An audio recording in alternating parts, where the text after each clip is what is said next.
Você está deitado. E talvez, só talvez, uma parte de você chegou até aqui esta noite com uma pergunta que não consegue formular direito. Não é uma pergunta sobre trabalho ou relacionamentos ou o que vai acontecer amanhã. É uma pergunta mais funda, mais quieta, que existe antes de tudo isso. Para que serve tudo isso? Não de forma dramática, não como desespero.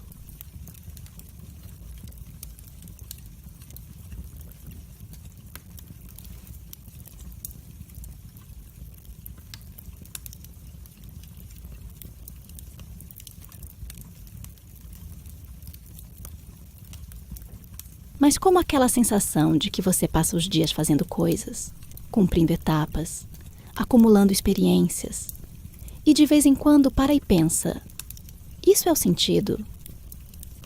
Isso é o que estava prometido quando se fala em vida significativa? E a resposta não vem. Isso não é falha sua. Isso é a condição humana sendo honesta consigo mesma. Deixa essa ausência de resposta existir por um momento. Não como problema a ser resolvido agora, como constatação, como o reconhecimento honesto de que você está aqui, vivo, e que a pergunta ainda está em aberto. Sabe o que é curioso? A maioria das pessoas evita essa pergunta. Não de propósito, não por covardia, por ocupação.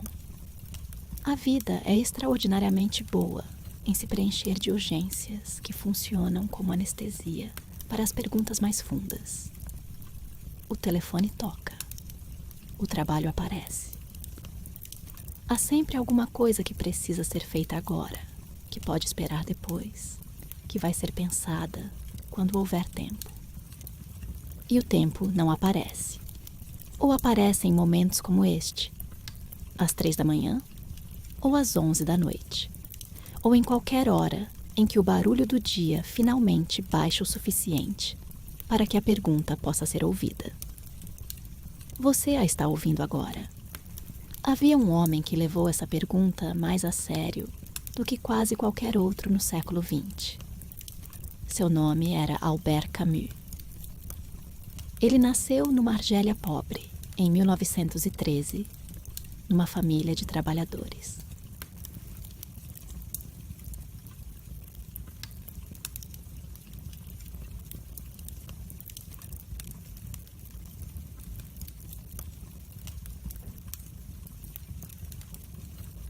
Seu pai, Lucien, morreu na Primeira Guerra Mundial, quando Camus tinha menos de 1 ano.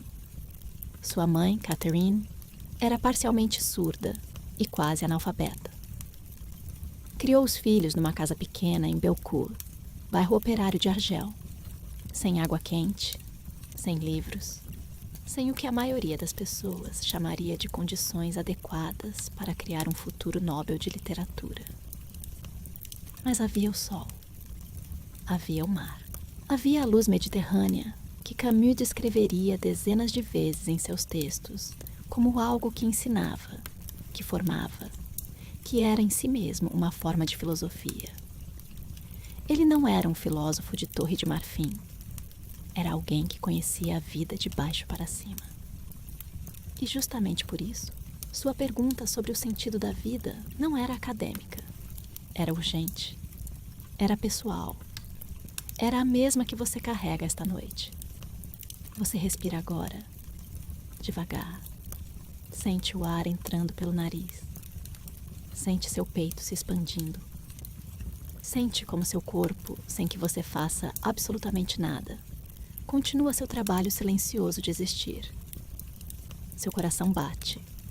Seus pulmões se enchem e esvaziam. Suas células fazem coisas extraordinariamente complexas que você nunca vai ver nem entender completamente. Há uma competência enorme em você que opera independente da sua aprovação. Camus gostaria desse fato. Ele era alguém que prestava atenção ao corpo, ao concreto, ao imediato.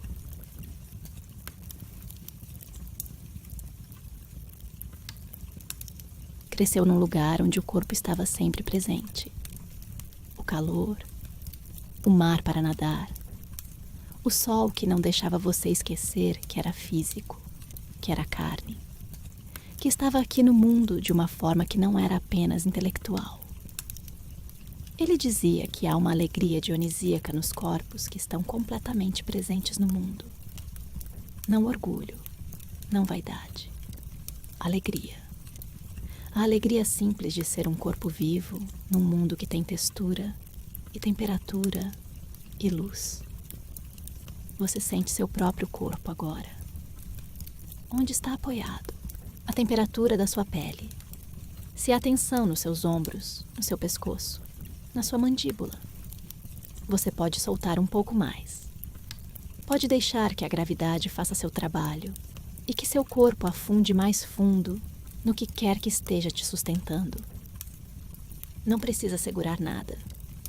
Camus chamava essa pergunta de o problema filosófico fundamental. Não qual é a origem do universo.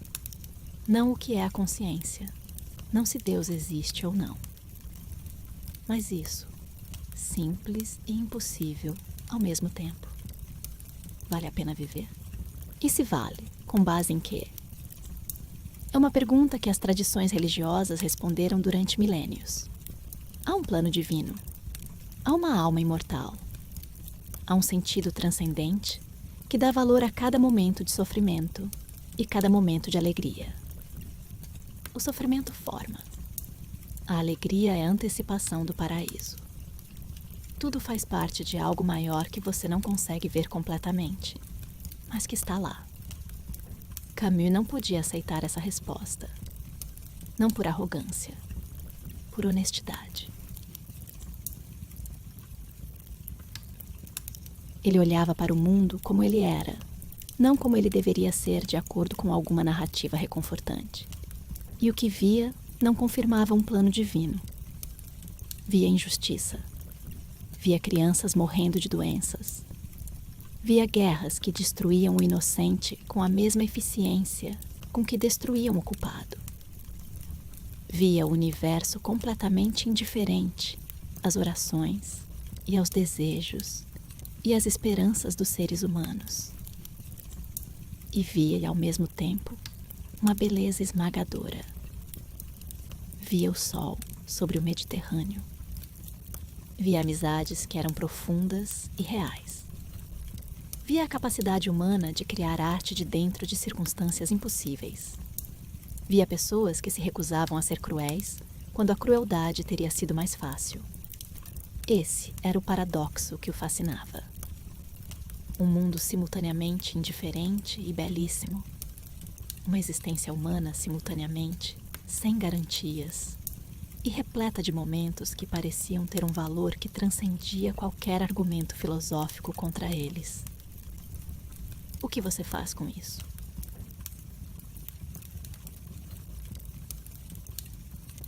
Você pode fingir que o problema não existe, pode adotar uma fé, seja religiosa ou secular, que preencha o silêncio do universo com uma narrativa que funciona como resposta. Pode se mergulhar no trabalho ou no prazer, ou na rotina com uma intensidade que deixa pouco espaço para a pergunta aparecer. Ou pode ficar com ela. Pode olhar para o silêncio sem piscar e perguntar: o que eu faço com você? Camus escolheu a terceira opção. E o que nasceu dessa escolha não foi desespero. Foi algo que ele chamava de revolta. Uma postura de vida que era ao mesmo tempo honesta e apaixonada. Que não fingia que havia respostas garantidas e ao mesmo tempo recusava com toda a força que a ausência de garantias fosse razão para desistir. Você ouve o silêncio ao seu redor agora. É um silêncio real? Ou é o silêncio relativo de um lugar que ficou quieto, o suficiente para que o barulho de fundo da existência possa ser notado? O zumbido suave de alguma coisa elétrica. O som da sua própria respiração. O som impossível e sempre presente do tempo passando. Você está dentro desse silêncio. E o silêncio não é vazio. é cheio de você. Camus escreveu em O Mito de Sísifo que há apenas uma questão filosófica verdadeiramente séria, e que é o suicídio. A frase chocava as pessoas. Ainda choca. Mas o que ele queria dizer não era sombrio. Era o oposto da sombra.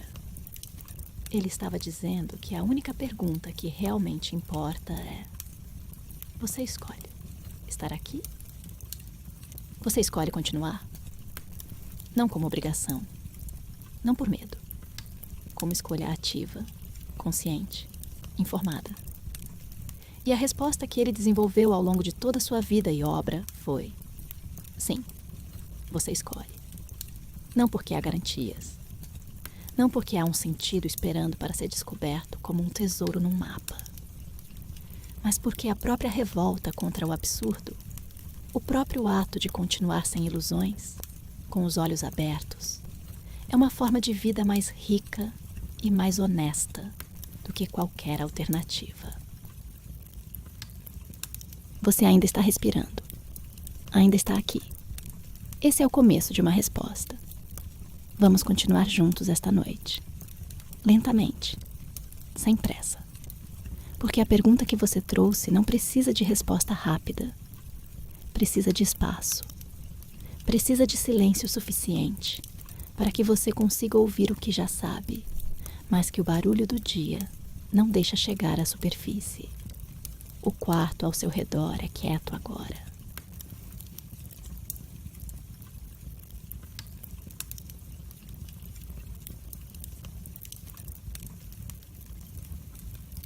Seja qual for a luz que existe ou não existe, seja qual for o som ou o silêncio que você escuta, você está presente neste momento de uma forma que é completamente sua. Ninguém mais está tendo esta experiência exata. Ninguém mais sente exatamente o que você sente. Pensa o que você pensa. Carrega o que você carrega. Essa singularidade, que às vezes parece um peso, que às vezes parece isolamento, é também a coisa mais extraordinária que existe. Você é um evento único no universo. Não no sentido de ser especial acima dos outros, no sentido de ser irrepetível. De que esta combinação específica de história, de corpo, de forma de perceber o mundo, nunca existiu antes e nunca existirá de novo. Camus entendia isso. Ele escrevia sobre o absurdo não com desespero, mas com uma espécie de admiração febril pela vida humana, em toda a sua impossibilidade. Nós somos criaturas que pedem sentido a um universo que não responde.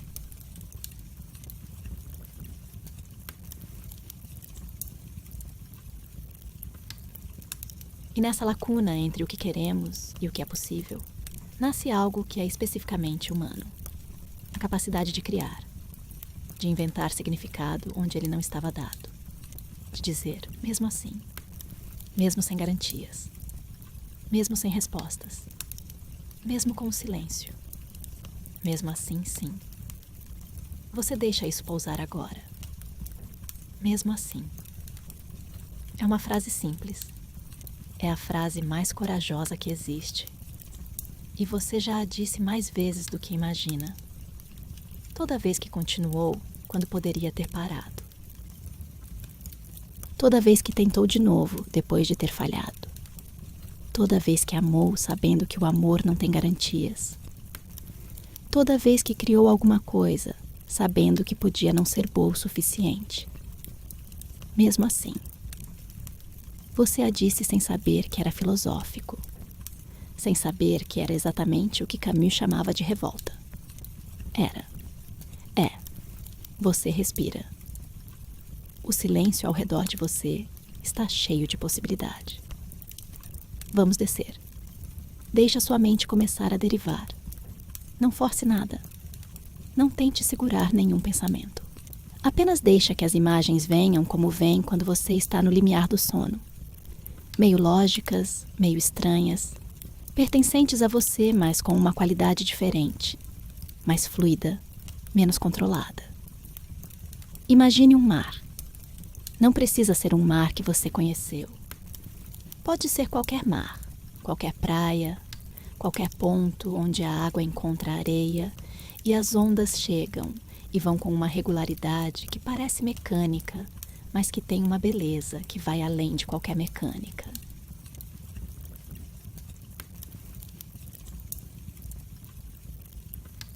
As ondas não chegam porque alguém mandou. Não tem propósito no sentido humano de propósito. São o resultado de forças físicas que não sabem que você está olhando.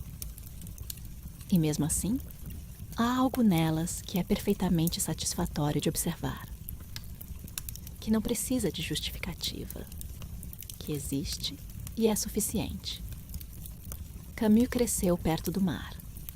Nasceu em Mondovì, mas passou sua juventude em Argel, com aquela luz mediterrânea que ele descreveu dezenas de vezes como uma luz que ensinava. Não era nostalgia. Era gratidão. Era a consciência de que há uma beleza nua no mundo físico, que não precisa de sentido para ser real. Ele nadava. Jogava futebol com uma seriedade que seus amigos intelectuais achavam ligeiramente embaraçosa. Amava o sol com uma intensidade que às vezes parecia religiosa, mas que não era religiosa. Era o oposto. Era completamente imanente, completamente aqui, completamente sem precisar de outro mundo para se justificar. Ele dizia: este mundo, tal como é, já é demais. Já é mais do que conseguimos absorver completamente. Por que procurar outro? Você sente seu próprio corpo agora. Sente onde está apoiado. Sente a temperatura. Sente se há tensão nos seus ombros, no seu pescoço, na sua mandíbula. Você pode soltar um pouco mais. Pode deixar que o peso do seu corpo seja simplesmente peso, sem análise, sem urgência. Seu corpo sabe coisas que sua mente não sabe. Sabe como respirar. Sabe como regular a temperatura. Sabe como sonhar. Sabe como curar feridas que você nem percebeu que tinha. Há uma sabedoria física em você que é anterior a qualquer ideia que você já teve sobre o que você é. Camus tinha uma palavra para a relação entre o corpo e o mundo: a carne. Não no sentido religioso de carne como algo a superar. No sentido de que somos seres de carne, de que nosso contato com o mundo é sempre físico, antes de ser conceitual, de que as sensações vêm antes das interpretações.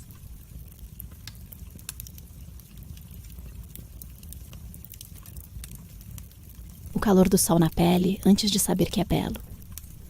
O sabor de algo antes de saber que é gostoso. A pressão de uma mão antes de saber que é afeto. A carne sabe antes da mente. Camus tinha um conceito que chamava de o absurdo. Mas não era o absurdo no sentido de ridículo ou sem sentido. Era algo mais preciso e mais perturbador. O absurdo não era uma qualidade do mundo, nem uma qualidade do ser humano. Era uma relação. Era o que nasce do confronto entre duas coisas irreconciliáveis. De um lado, o desejo humano de clareza, de coerência, de sentido. Esse desejo é profundo e aparentemente inextirpável. Nós precisamos que as coisas façam sentido. Criamos narrativas, sistemas, religiões, filosofias, não porque nos pedem que criemos, mas porque não conseguimos não criar. O ser humano é um animal que fabrica sentido compulsivamente. Do outro lado, o silêncio do mundo. O mundo não responde. O universo não confirma. A natureza não se preocupa com as suas perguntas. A pessoa que você amava morre e o sol continua nascendo com a mesma indiferença com que nasceu o dia anterior. A injustiça acontece e o vento sopra. O absurdo não é que a vida seja sem sentido. É que ela não confirma o sentido que procuramos. Você já sentiu isso? Aquele momento em que você perguntou ao silêncio por que aquela coisa aconteceu, por que aquela perda, por que aquela injustiça. E o silêncio não respondeu.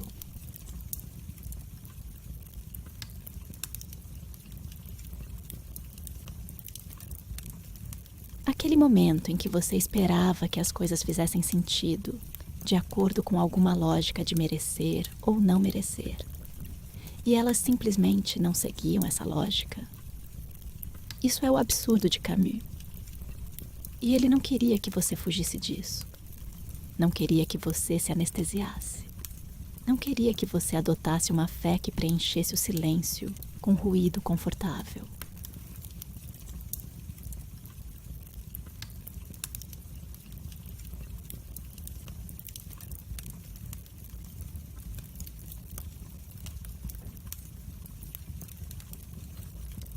Não queria que você se tornasse nihilista, que dissesse que já que não há sentido garantido, então nada importa e pode-se fazer qualquer coisa. Ele queria que você ficasse com o silêncio, que olhasse para ele sem piscar, que reconhecesse o absurdo como a condição real da existência humana, nem negando, nem exagerando, mas vendo com clareza. Por quê? Porque a honestidade com o absurdo era para ele o ponto de partida de uma vida genuína. Porque foi da honestidade com o absurdo que ele derivou tudo o que havia de mais vivo em sua filosofia. Porque foi ao recusar tanto o desespero quanto a ilusão que ele encontrou o terceiro caminho, a revolta. A revolta não é raiva, não é amargura. Não é ativismo político, embora possa incluir isso. É algo muito mais interior, mais fundamental, mais bonito do que parece quando você ouve a palavra. A revolta é a recusa de aceitar que o silêncio é a última palavra. É a insistência em continuar criando, continuando amando, continuando vivendo com plenitude máxima. Precisamente porque não há garantias. Precisamente porque a vida é curta e o universo é indiferente. E tudo vai acabar um dia de qualquer forma. A revolta de Camus é dizer. E mesmo assim, sim. Há uma história que Camus contava que se tornou central em sua filosofia. A história de Sísifo. Você a conhece, provavelmente.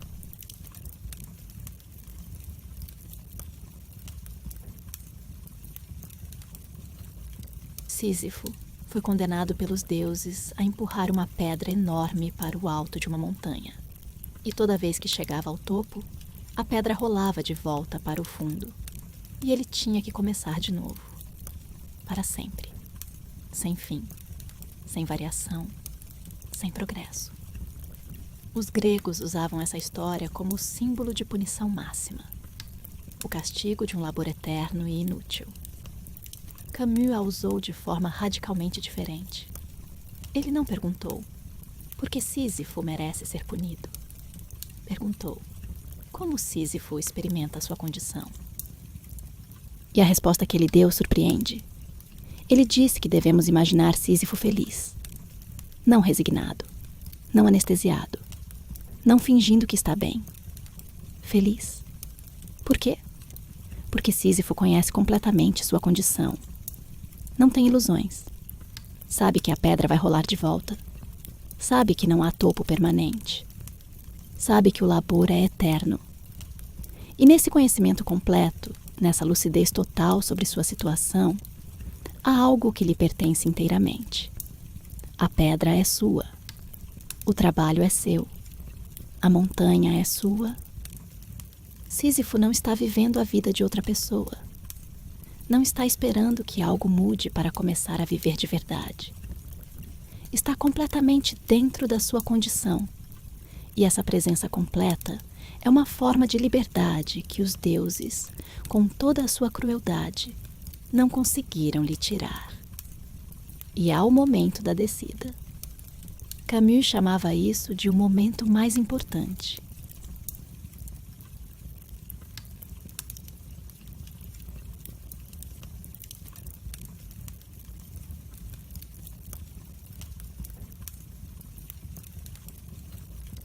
Quando a pedra escorrega de volta para o fundo e Sísifo começa a descer a montanha para buscá-la de novo, há um instante em que ele está livre do peso. A pedra não está nos seus ombros. O esforço parou. E naquele espaço, naquele instante de pausa entre um ciclo e outro, Sísifo está completamente presente. Pode olhar para o vale. Pode sentir o ar. Pode ser somente Sísifo, sem a pedra, sem a montanha, sem o projeto de subida.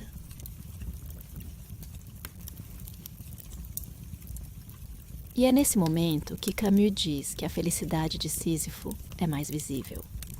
Não apesar da condição, mas dentro dela. A consciência que transforma o castigo em posse. Você tem sua própria pedra? Claro que tem. Todo mundo tem. A questão que Camus colocaria não é se você tem, mas se você a reconhece como sua.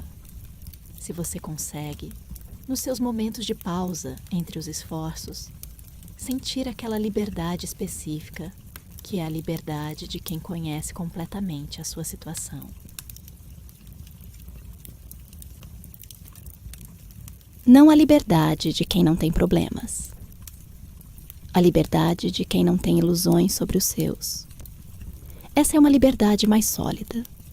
Você continua descendo agora, mais fundo. Seu corpo está mais pesado, mais solto. Cada expiração leva consigo um pouco mais daquela tensão que você nem sabia que estava segurando. Camus escreveu O Estrangeiro e o Mito de Sísifo em 1942. Durante a Segunda Guerra Mundial, enquanto Paris estava ocupada pelos nazistas. Escreveu em condições de horror real, não de horror abstrato.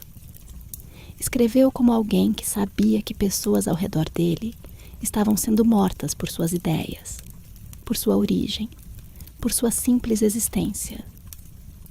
E produziu duas das obras mais afirmativas da existência humana que existem. Não é coincidência. É o mecanismo que Camus identificou e viveu. Quando a situação é mais absurda, quando a crueldade é mais evidente, quando o silêncio do universo é mais ensurdecedor, a revolta tem que ser mais forte. Não como performance, como resposta real. A vida vale mais precisamente porque pode ser destruída. O presente importa mais precisamente porque não é garantido. A beleza é mais intensa precisamente porque é frágil. Há algo que você pode aprender com isso esta noite? Não como lição moral, não como tarefa. Como pergunta suave, sussurrada no escuro. O que há neste instante, nesta noite específica, que tem valor?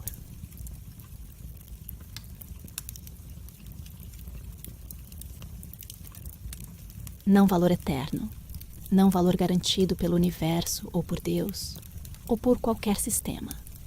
Valor presente, valor de agora. O tipo de valor que existe quando você para de pedir que as coisas justifiquem a si mesmas e simplesmente as vê como são.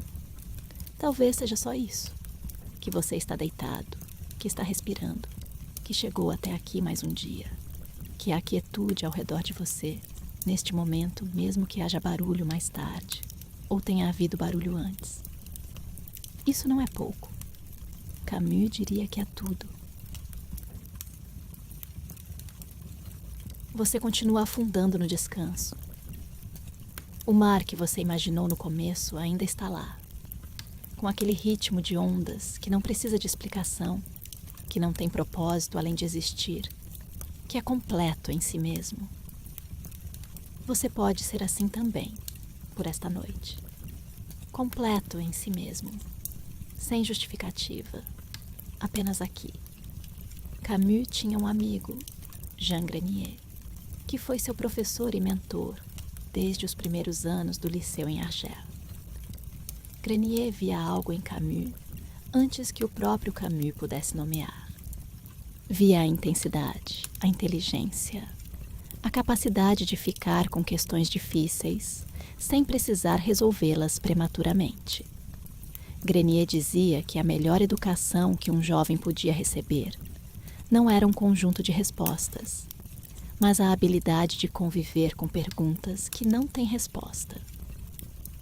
De aprender a habitar a incerteza não como falha, mas como condição honesta do conhecimento humano.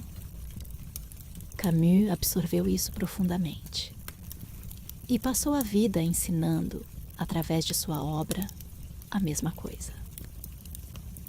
Que você não precisa ter o sentido da vida resolvido para viver plenamente. Que a incerteza não é o inimigo da vida boa. Que habitar a pergunta com honestidade é, talvez, a única forma de vida que merece o nome. Você está habitando a pergunta esta noite. Não com ansiedade. Com a quietude de quem aprendeu que a pergunta não vai embora e que não precisa ir embora para que a vida aconteça. A pergunta e a vida coexistem. Sempre coexistiram. Você deixa esse pensamento pousar e continua descendo. Você chegou a um lugar mais fundo. Não é um lugar físico. É um estado. É aquele estado que existe quando o dia foi processado o suficiente para que as urgências percam a voz. Quando o corpo relaxou o suficiente para que a mente comece a trabalhar de forma diferente. Quando há espaço para o que é essencial chegar. Camus está aqui com você. Não de forma solene. De forma leve, quase jovial. Era um homem que ria muito, que gostava de dançar. Que amava o teatro com uma paixão que começou na adolescência e nunca o abandonou completamente, que chegou a dirigir uma trupe de teatro em Argel antes da guerra, que escreveu peças durante toda a vida. Era alguém que tinha amizades profundas, às vezes tortuosas, sempre intensas. Sua amizade e depois ruptura com Jean-Paul Sartre foi um dos episódios intelectuais mais comentados do século XX.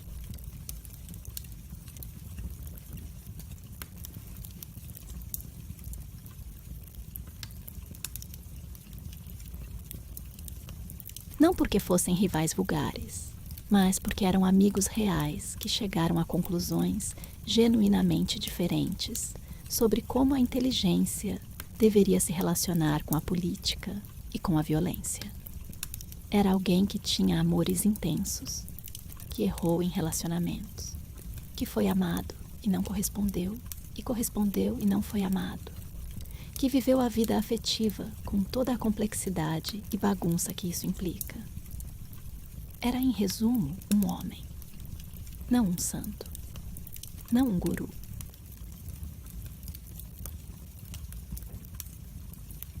E é justamente por isso que o que ele diz sobre sentido tem peso real. Porque vem de dentro de uma vida vivida, não de cima de uma abstração que nunca precisou confrontar a bagunça do existir concreto. Ele diria a você, esta noite, algo que disse de diferentes formas ao longo de toda a sua vida. O sentido da vida não está onde você está procurando. Não está no futuro.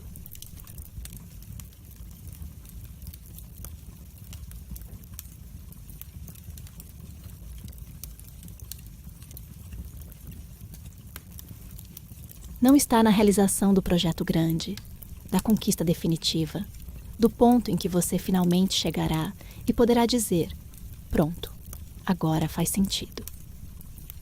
Esse ponto não existe. E não porque a vida seja cruel, mas porque o sentido não é uma destinação. É uma qualidade da atenção que você traz para onde já está. Você já ouviu isso antes, provavelmente. Em outras formas, em outras bocas. Mas ouvir e sentir são coisas diferentes.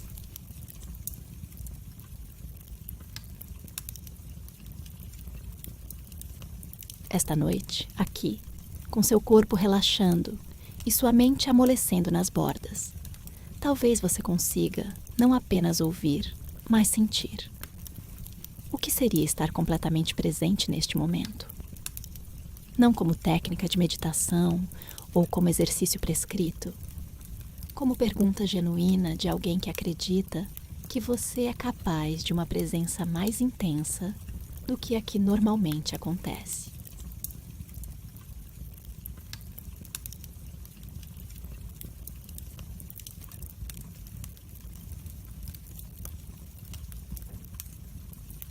O que há aqui, neste instante, que existe independente do que você conquistou ou não conquistou, do que você resolveu ou não resolveu, do que você é ou ainda não é.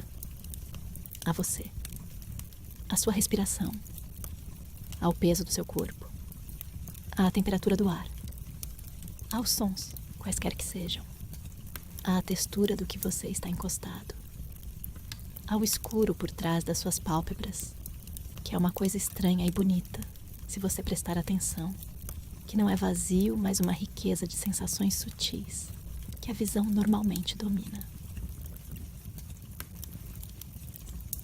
Tudo isso está acontecendo agora mesmo, completamente, sem precisar de nenhum contexto maior para ser real. Camus tinha um conceito que chamava de fidelidade ao presente. Era sua forma de vida e sua filosofia ao mesmo tempo.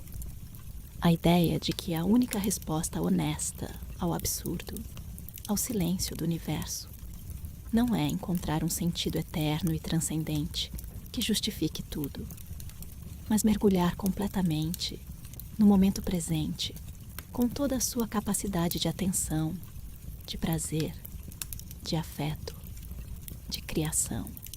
Não porque amanhã não importa, mas porque amanhã só existe a partir de agora. Porque o único lugar onde você pode de fato agir, sentir, criar, amar, é o presente. O passado já foi. Você pode aprender com ele, pode ser formado por ele, pode carregá-lo como história que o constitui, mas não pode vivê-lo de novo. O futuro ainda não é. Você pode planejá-lo, pode ter esperanças sobre ele, pode preparar condições para que seja diferente, mas não pode vivê-lo agora. O presente é o único momento em que a vida acontece de fato. E a fidelidade ao presente, para Camus, era a forma mais radical de respeito pela vida.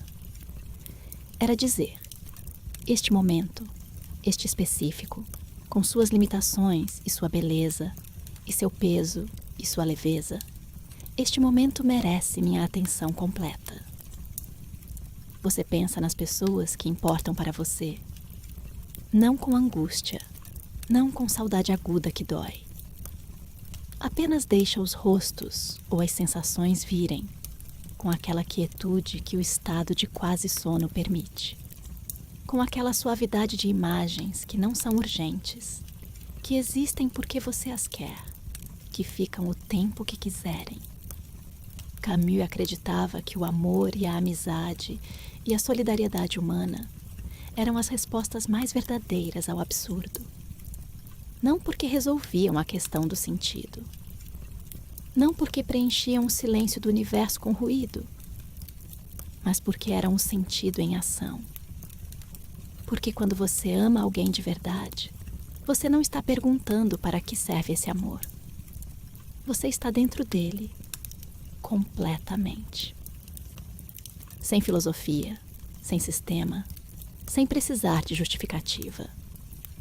Apenas a presença de alguém que importa e a resposta que seu corpo e sua mente dão a essa presença. Isso é suficiente, Camus diria. Isso é mais do que suficiente. Ele perdeu amigos na guerra. Colegas da resistência francesa que foram capturados, torturados, mortos.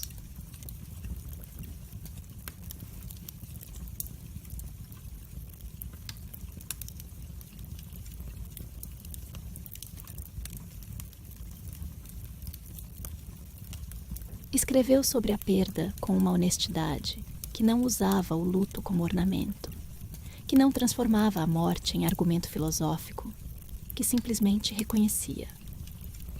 Essas pessoas existiram, importaram, não existem mais.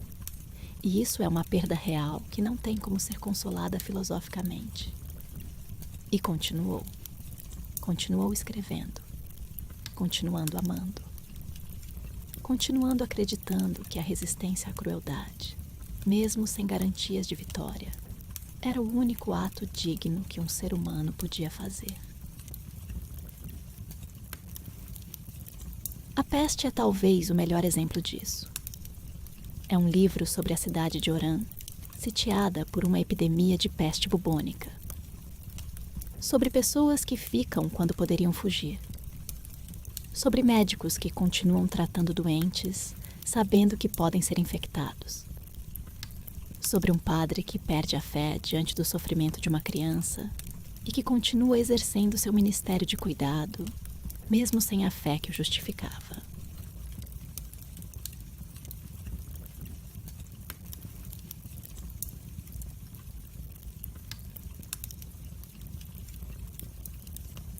Sobre um jornalista que vai embora, volta.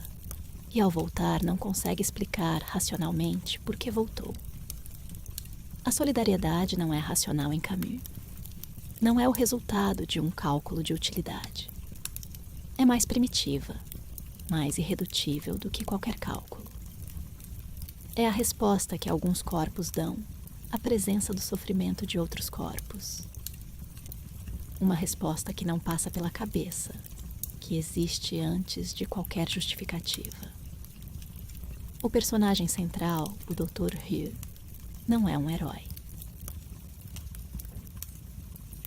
É alguém que simplesmente não consegue fazer outra coisa.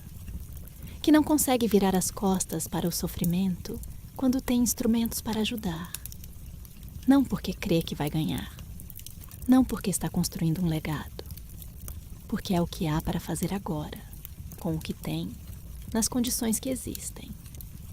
Camus chamava isso de revolta solidária.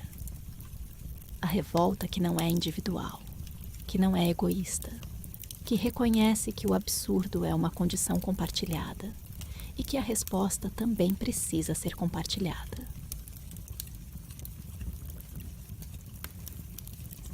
Você não está sozinho nisto. Esta pergunta sobre o sentido, este cansaço de não ter respostas garantidas, este peso de continuar sem saber exatamente porquê, isso não é particular ao seu caso. Isso é a condição de ser humano descrita com honestidade por alguém que a viveu completamente, que a examinou com rigor, que não a embelezou para torná-la palatável.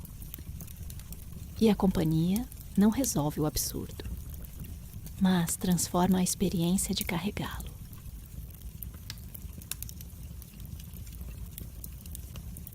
Camus dizia que a rebeldia em face do absurdo era mais bela quando compartilhada.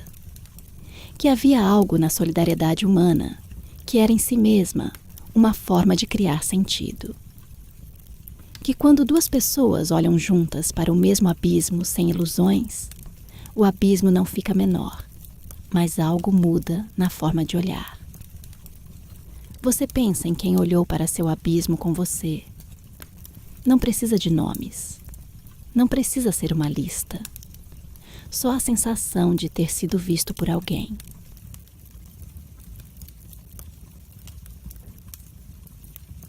De ter podido ser honesto com alguém sobre o quanto às vezes é difícil.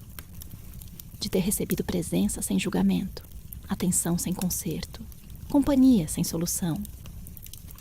Isso foi sentido.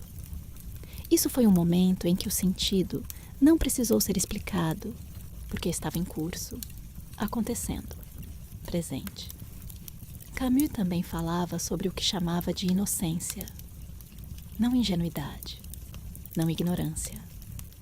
Não o estado de quem não sabe que o absurdo existe.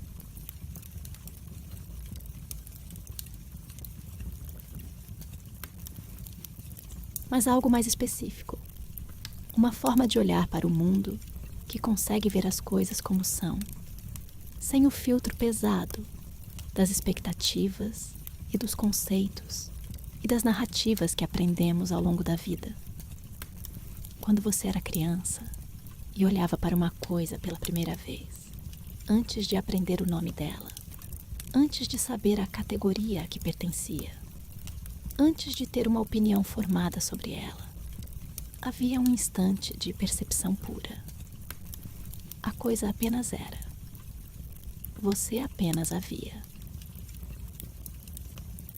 Não havia intermediário entre você e a experiência. Com o tempo, com a educação, com a acumulação de conceitos e julgamentos e padrões, esse espaço de percepção direta fica mais estreito. Você para de ver a coisa e começa a ver o conceito que tem sobre ela. A inocência de Camus não é voltar a ser criança. É recuperar, na medida do possível, esse espaço de percepção direta. É ver a coisa antes de classificá-la. É sentir a experiência antes de interpretá-la. Isso é possível em momentos como este. Você, deitado, sem nada para provar, sem nenhum papel para manter, sem a persona que a vida exige de você durante o dia.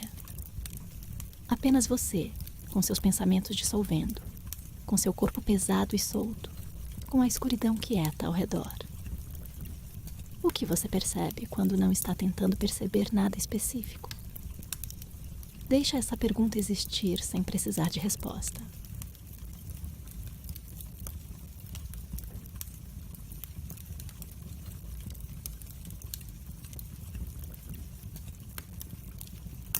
Há algo que Camus fez que poucos filósofos conseguiram com a mesma eficácia. Ele escreveu sobre ideias difíceis, de forma que as tornava sentíveis, não apenas compreensíveis. Seus romances não são ilustrações de suas teses filosóficas. São experiências em si mesmos. Quando você lê O Estrangeiro, não entende o absurdo, você o sente. Quando lê A Peste, não entende a solidariedade, você a experimenta. Isso era deliberado.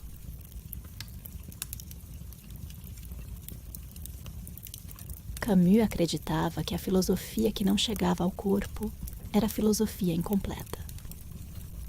Que uma ideia que você apenas compreendia intelectualmente, mas que não transformava a sua experiência de estar no mundo, essa ideia tinha valor limitado. Ele queria que suas ideias entrassem em você da mesma forma que o sol entrava na sua pele quando você estava na praia de Argel. Sem intermediário. Diretamente. Esta noite, enquanto você descansa, algumas dessas ideias estão entrando assim. Não como conceitos.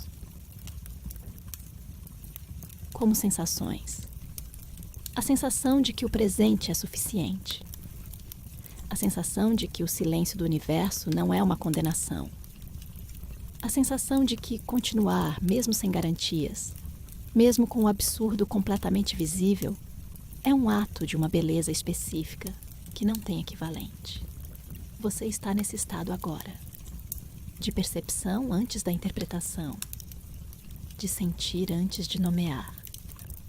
Camus escreveu em O Mito de Sísifo uma passagem que é de uma beleza desconcertante.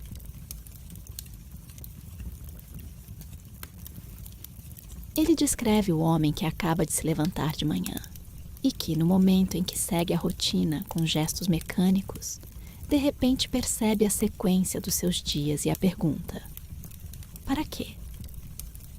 Mas depois descreve o que acontece quando esse mesmo homem está no meio de um trabalho e para por um segundo, e pelo canto do olho vê a luz numa janela, ou ouve um som que não estava esperando, ou sente o cansaço dos seus próprios braços de uma forma súbita e concreta.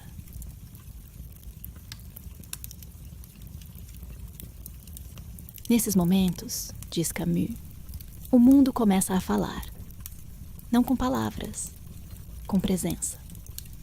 O mundo está cheio de momentos assim. Momentos em que a experiência direta atravessa o filtro do hábito e você simplesmente está presente de uma forma que é diferente da presença habitual. Você teve momentos assim? Provavelmente teve. Provavelmente são os momentos que você lembra com uma qualidade diferente dos outros. Não necessariamente os momentos grandes, os marcos, os dias que deveriam ser memoráveis. Às vezes, um momento completamente ordinário, que por alguma razão que você não consegue explicar ficou, que tem uma presença na memória que não corresponde à sua escala objetiva. Camus diria que nesses momentos você estava mais perto do que realmente significa estar vivo do que em qualquer conquista formal. O espaço onde você está ficou mais suave agora, mais acolhedor.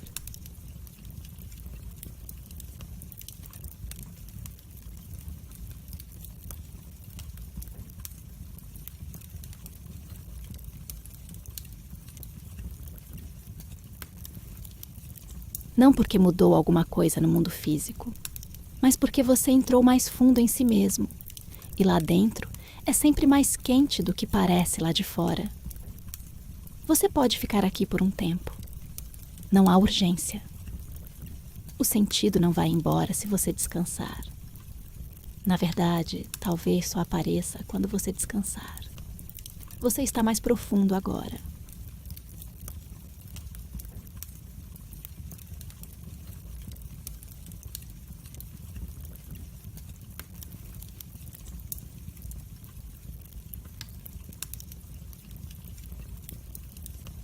Mais profundo no sono, mais profundo em si mesmo, mais profundo naquele estado que existe no limiar entre estar acordado e estar dormindo, onde os pensamentos têm uma qualidade diferente, mais fluida, mais honesta, menos preocupada em parecer coerente ou útil. É aqui que as coisas importantes chegam, não as urgências do dia. Não as listas e os prazos e as conversas que precisam acontecer. Essas ficam lá em cima, no andar mais superficial, esperando pacientemente pelo dia seguinte.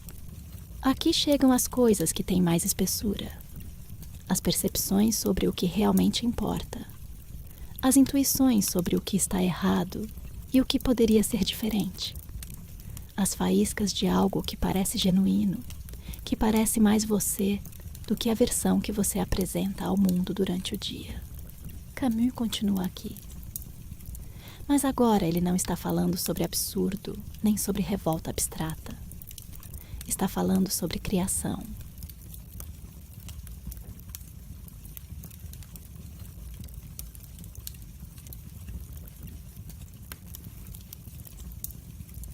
Ele acreditava que criar, no sentido mais amplo possível da palavra, era a resposta mais digna que um ser humano podia dar à pergunta sobre sentido.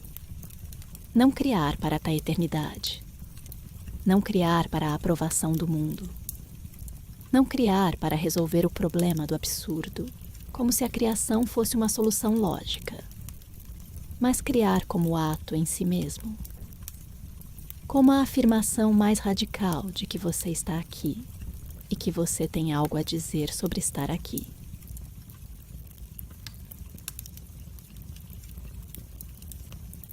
O artista, dizia Camus, é aquele que recusa aceitar o mundo como ele é, ao mesmo tempo que não pode deixar de amá-lo. Essa tensão entre recusa e amor era para ele a fonte de toda a criação genuína.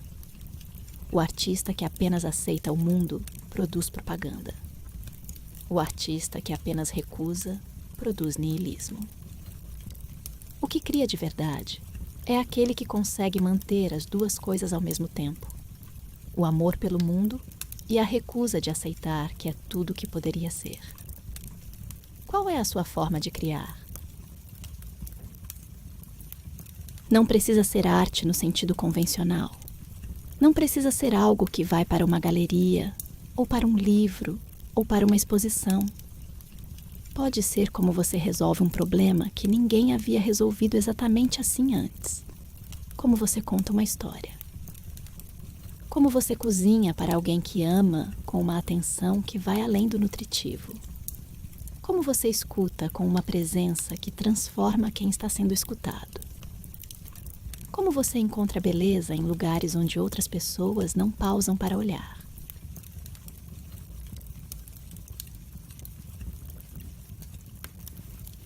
Há algo em você que cria. Sempre houve.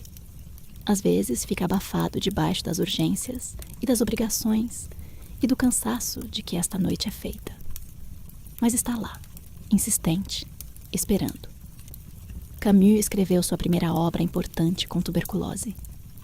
Escreveu durante uma guerra.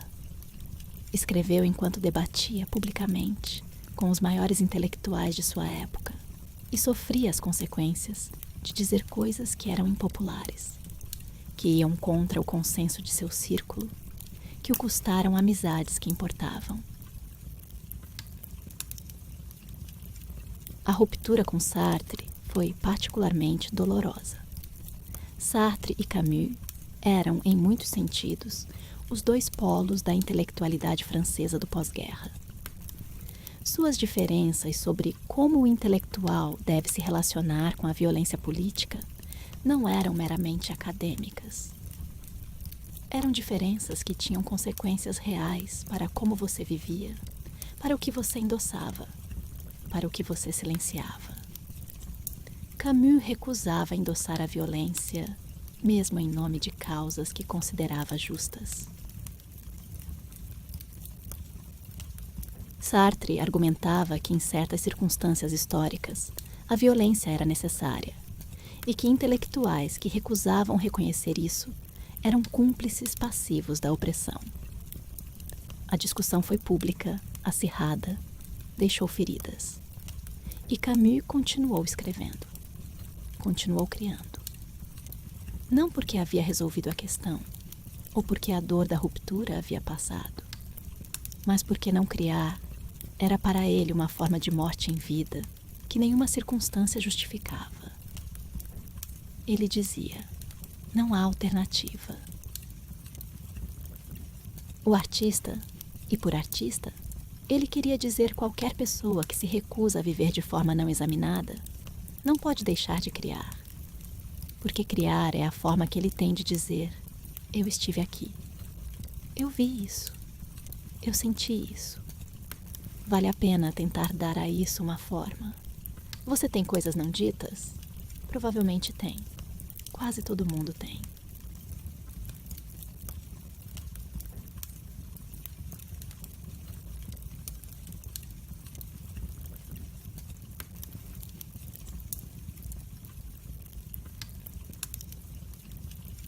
Pensamentos que não encontraram forma, sentimentos que ficaram sem palavras, percepções sobre o mundo e sobre si mesmo que existem como potencial, mas que ainda não foram atualizadas em algo concreto. Camus não pediria que você dissesse todas de uma vez. Pediria que você reconhecesse que elas existem, que há algo em você que quer se expressar, que essa vontade não é vaidade. Não é ego. É vida querendo mais vida. Há um conceito em Camus que é ao mesmo tempo simples e radical. Viver ao máximo. Não no sentido de fazer muitas coisas. Não no sentido de preencher o tempo com experiências empilhadas uma sobre a outra. Não no sentido da lista de coisas a fazer antes de morrer, que é a trivialização mais perfeita que já foi feita desse conceito. Viver ao máximo significa estar completamente dentro de cada experiência que você tem. De não viver pela metade. De não estar mentalmente em outro lugar enquanto a vida acontece aqui. Você conhece a sensação oposta.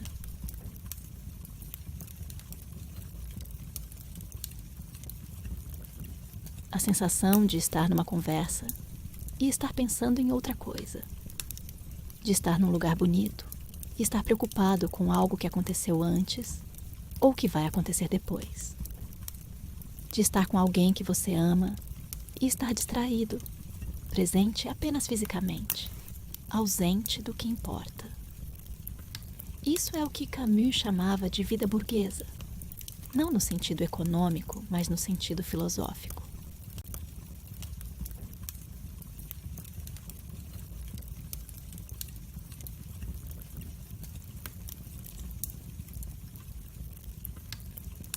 É a vida de quem adia, de quem usa o presente como sala de espera para uma vida que vai começar quando as condições certas estiverem prontas. Quando o projeto terminar, quando a situação melhorar, quando houver menos pressão, quando você for mais livre. Esse momento raramente chega, e quando chega, a vida já passou o suficiente para que a espera pareça, em retrospecto, um desperdício enorme.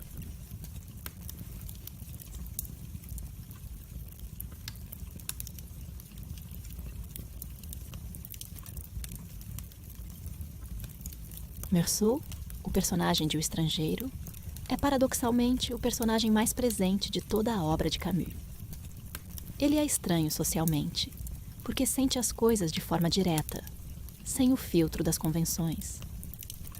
Quando o sol o incomoda, ele reage ao sol. Quando tem fome, come. Quando está com alguém de quem gosta, está completamente com essa pessoa. Não é um modelo de comportamento ético. A história vai para lugares difíceis, e Meursault faz coisas que não são justificáveis. Mas como experimento filosófico, como demonstração do que acontece quando alguém remove os filtros da convenção social e fica com a experiência direta, ele é insubstituível. O que ficaria em você se você removesse os filtros? Se você não pensasse no que deveria sentir, no que seria adequado sentir, no que as pessoas ao redor esperariam que você sentisse, e apenas ficasse com o que realmente sente neste instante, não como convite para o caos.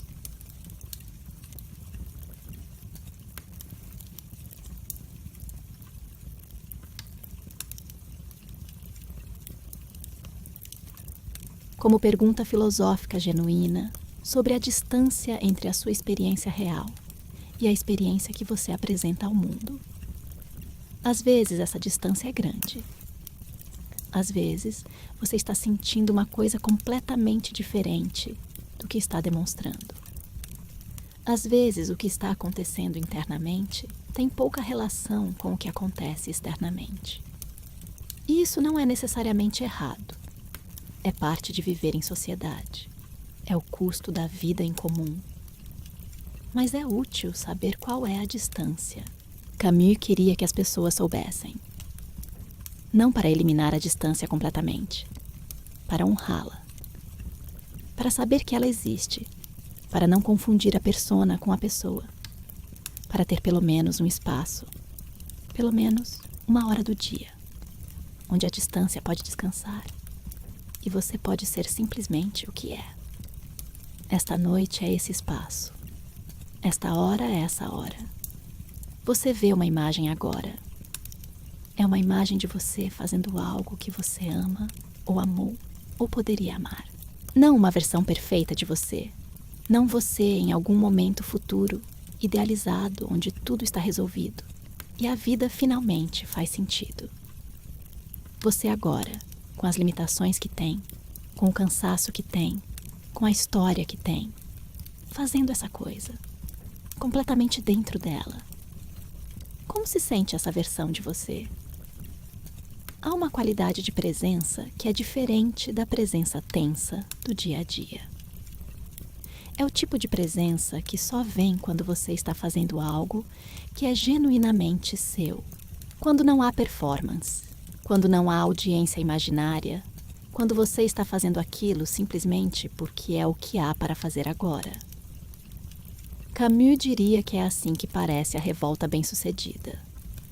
Não grandiosa, não heróica no sentido espetacular, apenas completamente presente no que está fazendo, inteiramente lá. Há uma coisa que Camus fez que poucos filósofos fizeram com a mesma consistência. Ele viveu o que escreveu.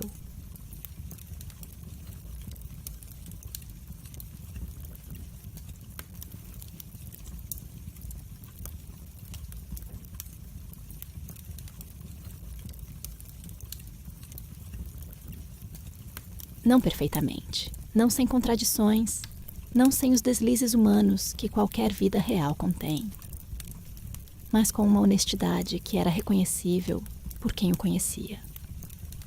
Quando escreveu sobre solidariedade, foi solidário. Quando escreveu sobre revolta, se rebelou. Quando escreveu sobre viver ao máximo, viveu. Morreu aos 46 anos, num acidente de carro, numa estrada entre Lourmarin e Paris, em janeiro de 1960, com um manuscrito de seu romance inacabado na bolsa, um bilhete de trem não usado no bolso. Havia decidido naquele dia, última hora, pegar carona com seu editor, em vez de tomar o trem que havia reservado. O absurdo até o fim. Literalmente. Sem aviso, sem o arco narrativo que gostaríamos, sem a chance de terminar o que estava escrevendo. E no romance inacabado que estava escrevendo, o primeiro homem, encontrado naquela bolsa, havia passagens de uma ternura que surpreendia quem conhecia apenas sua imagem pública de intelectual combativo. Passagens sobre o verão de sua infância em Argel, sobre o mar, sobre a luz, sobre a pobreza que não era miserável porque havia aquela luz, sobre a mãe quase surda que não entendia o que o filho fazia, mas que o amava com uma dedicação que não precisava de palavras. Ele estava voltando às origens. Estava escrevendo sobre o que havia formado tudo, sobre o verão invencível. E o que ficou é de uma riqueza extraordinária. Ficou o pensamento. Ficou a obra. Ficaram as pessoas que ele amou e que o amaram. Ficou a questão que ele fez melhor do que quase ninguém. O que você vai deixar? Não como pressão. Não como cobrança de que você precisa produzir algo grandioso antes de morrer. Como pergunta genuína e gentil de alguém que acredita que você tem algo a deixar. Não necessariamente para a posteridade. Não necessariamente para o mundo. Talvez para uma pessoa específica. Talvez para o seu filho. Ou para seu amigo. Ou para alguém que você nem conhece ainda. Talvez apenas para você mesmo, como memória do que foi possível, como prova de que você esteve completamente aqui, pelo menos uma vez. O sentido não estava onde você estava procurando. Nunca esteve num lugar especial, num momento especial, numa conquista especial. Estava aqui o tempo todo, na forma que você ama, na forma que você cria, na forma que você persiste.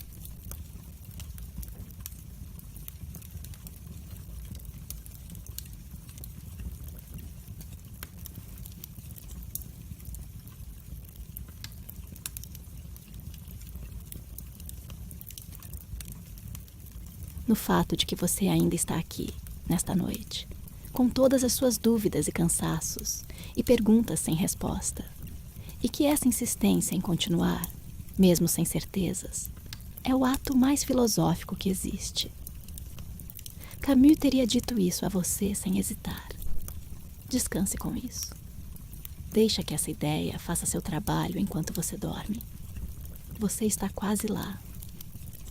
O sono já está te alcançando de verdade agora. Pode sentir nos espaços entre os pensamentos, que ficam cada vez mais largos. Pode sentir no peso diferente do seu corpo, que não é o peso da tensão de antes. É o peso do afundamento, do entrega, do deixar ir. Camus está aqui uma última vez. Não para ensinar, para estar. Como a presença de alguém que você encontrou num texto, numa frase, num parágrafo, que você leu em algum momento e que ficou, que entrou em você de uma forma que você não planejou e que não foi embora porque havia algo verdadeiro nele. Ele deixa uma última coisa esta noite. Não é uma resposta. Nunca foi sobre respostas. A resposta não é o ponto. O ponto é a postura. a forma de se relacionar com a própria existência que você pode levar para amanhã, e para depois de amanhã, e para todos os dias em que a pergunta voltar. A postura é esta. O sentido da vida não é algo que você encontra. É algo que você cria a cada dia, a cada escolha, a cada vez que você decide estar completamente presente no que está fazendo, em vez de usar o que está fazendo como trampolim para outra coisa. É algo que existe nos momentos que você menos esperaria. Não no pico da conquista, não no dia em que tudo se encaixou, mas no momento comum, na conversa que durou mais do que o planejado, porque havia algo real acontecendo entre duas pessoas. No pedaço de beleza que você notou quando não estava procurando. No cansaço que vem depois de ter feito algo que importava, que é diferente do cansaço que vem de ter feito algo que não importava nada. É algo que tem tudo a ver com as outras pessoas.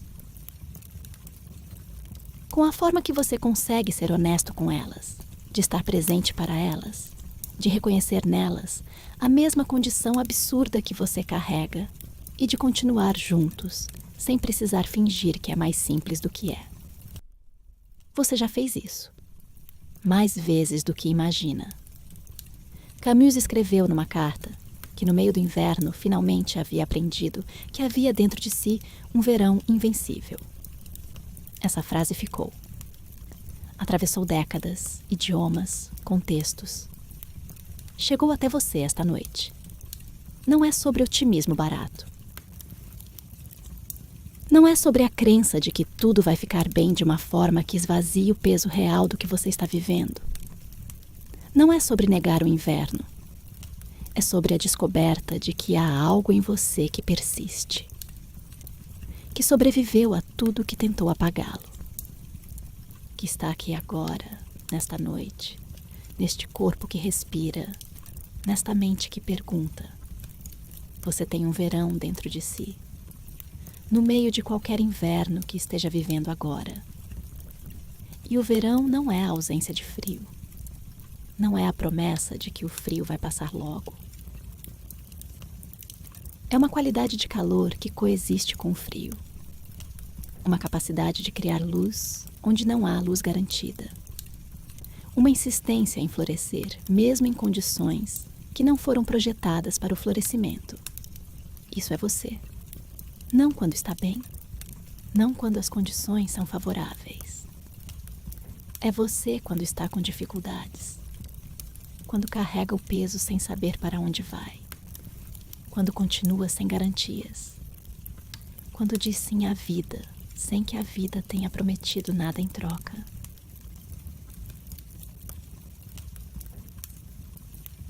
Camus não chegou ao fim de sua vida com o sentido resolvido. Morreu fazendo a mesma pergunta que havia feito a vida toda, mas fazendo ela de forma cada vez mais rica, cada vez mais nuançada, cada vez mais destilada para o que era realmente essencial. E o essencial, depois de todas as obras e debates, e amizades, e rupturas, e amores, e perdas, era isto: a experiência imediata do mundo, presente e completa. O prazer físico e intelectual que não pede desculpa por existir. A solidariedade com os outros que nasce não de obrigação, mas de reconhecimento.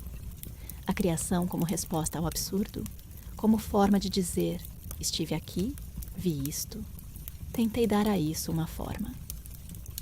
A revolta que se recusa a aceitar o desespero ou a ilusão como as únicas opções. Você pode fazer isso também. Não de forma perfeita. Não sem recaídas. Não sem dias em que o absurdo pesa mais do que a revolta consegue sustentar. Em que o inverno é mais frio do que o verão interno consegue compensar. Mas de forma real. De forma que é genuinamente sua. Seu corpo está completamente solto agora. Há um peso bom em cada membro. Um peso de relaxamento, de entrega, de confiança. Seu rosto está suave. Sua respiração é lenta e profunda, sem que você precise fazer nada para que seja assim. O universo não vai responder à sua pergunta sobre sentido, mas você pode. Você pode responder com a forma que escolhe estar no mundo, com a atenção que dá para as coisas que importam, com a honestidade que traz para suas relações, com a criação, qualquer que seja ela, que só você pode fazer, porque só você tem esta combinação específica de experiências e percepções e formas de ver. O sentido da vida talvez seja exatamente isso. Não uma resposta. Uma pergunta que você continua fazendo de forma cada vez mais rica. Uma pergunta que cresce com você, que se aprofunda com o tempo e com a experiência, que não precisa de resolução para ter valor. A pergunta em si é o caminho. Você está dormindo, mais profundamente agora. O mar que você imaginou no começo deste encontro ainda está lá, com aquele ritmo de ondas que não precisa de explicação, que não tem propósito além de existir, que é completo em si mesmo. As ondas chegam, as ondas vão e voltam, e vão e voltam. Há uma regularidade nesse ritmo que é ao mesmo tempo mecânica e completamente satisfatória de habitar. Não precisa de sentido, apenas existe. Você pode ser assim também por esta noite, apenas existindo. Completamente, sem justificativa. Camus se foi, mas a pergunta fica, e a postura fica, e aquela frase fica quieta, como uma fonte de calor que você pode acessar nos momentos em que o frio for mais intenso. No meio do inverno, finalmente aprendi que havia dentro de mim um verão invencível. Você tem esse verão. Esta noite, enquanto dorme, ele está lá, quieto, quente, esperando o momento em que você vai precisar dele. E você vai precisar dele. E ele vai estar lá. Porque é você. Porque sempre foi você. Dorme. A pergunta pode esperar até amanhã.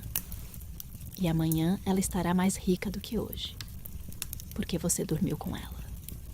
Porque você ficou com ela sem tentar resolvê-la. Porque você é o tipo de pessoa que faz essa pergunta e que não aceita respostas baratas.